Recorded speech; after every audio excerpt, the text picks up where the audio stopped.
does it mean to advocate for yourself? When you advocate for yourself, you know what you're worth. You understand the value that you have to offer. You understand who you help, who you make a difference for, and you understand how your value impacts the people that you help. You understand the difference that your value makes. Now, it's incredibly valuable for an individual to know how to advocate for themselves. Imagine compounding this. Imagine the value for an organization having everyone in the organization know how to be an advocate for that organization.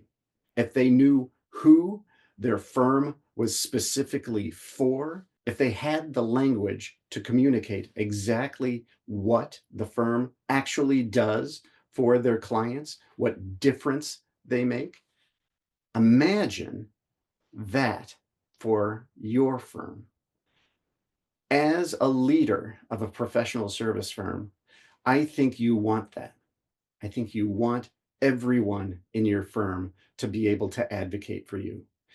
Not to be pushy, not to blow your horn, not to be arrogant about the difference that you make, but to advocate for the value, because every single one of them at some point in their careers, at some point in their day, probably many points of their day, it would be appropriate for them to talk about the kind of difference that you and your firm makes. And it doesn't need to end there. I think you want your people to be able to advocate for your firm, for themselves, for their individual value, for the value of their ideas whenever they're interacting with prospects, clients, partners.